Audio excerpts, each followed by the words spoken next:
ಚಿಕ್ಕಬಳ್ಳಾಪುರದ ನಗರ ದೇವತೆ ಶ್ರೀ ಗಂಗಮ್ಮ ದೇವಿ ದೇವಾಲಯದಲ್ಲಿ 63ನೇ ವರ್ಷದ ಶ್ರೀ ಧರ್ಮರಾಯ ಸ್ವಾಮಿ ಕರಗ ಮಹೋತ್ಸವಕ್ಕೆ ತೆರೆ ಬಿದ್ದಿದೆ. ಕಳೆದ 10 ದಿನಕ್ಕೂ ಹೆಚ್ಚು ಕಾಲದಿಂದ ಗಂಗಮ್ಮ ದೇವಾಲಯದಲ್ಲಿ ವಿವಿಧ ಧಾರ್ಮಿಕ ಕಾರ್ಯಕ್ರಮಗಳನ್ನು ಹಮ್ಮಿಕೊಳ್ಳಲಾಗಿತ್ತು. ಅಲ್ಲದೆ ಶನಿವಾರ ಸಂಜೆ ವಿದ್ಯುಕ್ತವಾಗಿ ಆರಂಭವಾಗಿದ್ದ ಕರಗ ಮಹೋತ್ಸವ ಇಂದು ಒನಕೆ ಕರಗದ ಮೂಲಕ ಸಂಪನ್ನವಾಯಿತು. ಚಿಕ್ಕಬಳ್ಳಾಪುರ ನಗರದ ಶ್ರೀ ಜಾಲಾರಿ ಗಂಗಮಾಂಬ ದೇವಾಲಯದ ಧರ್ಮರಾಯರ ಸ್ವಾಮಿ ಹೂವಿನ ಕರಗ ಅತ್ಯಂತ ವೈಭವದಿಂದ ನಡೆಯಿತು. ಸೋಮವಾರ ಭುವನೇಶ್ವರಿ ವೃತ್ತದಲ್ಲಿ ಒನಕೆ ಕರಗ ನಡೆಯುವ ಮೂಲಕ ಕರಗ ಮಹೋತ್ಸವಕ್ಕೆ ತೆರೆ ಎಳೆಯಲಾಯಿತು.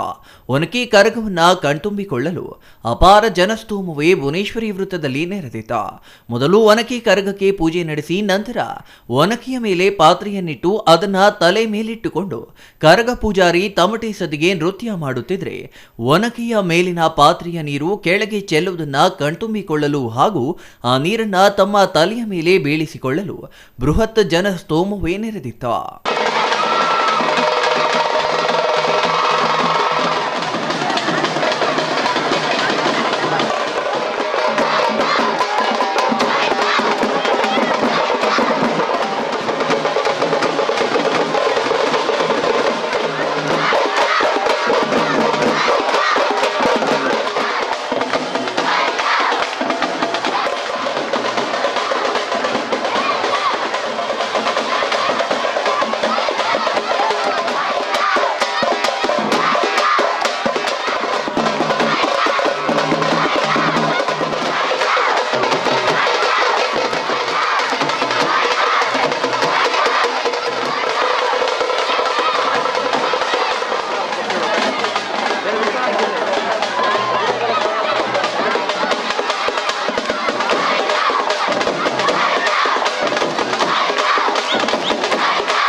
ತಲೆಯ ಮೇಲೆ ಹೊತ್ತ ಒನಕೆ ಕರಗವನ್ನ ಕೆ ಧರ್ಮೇಂದ್ರ ಅವರು ತಮಟೆಯ ಸದ್ದಿಗೆ ತಕ್ಕಂತೆ ಅದ್ಭುತವಾಗಿ ನೃತ್ಯ ಮಾಡುವ ಮೂಲಕ ಪ್ರೇಕ್ಷಕರನ್ನ ರಂಜಿಸಿದ್ರು.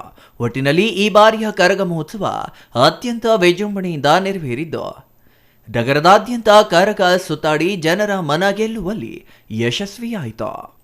ಅಂಬರೀಷನ್, ಸಿಟಿವಿ ನ್ಯೂಸ್, ಚಿಕ್ಕಬಳ್ಳಾಪುರ.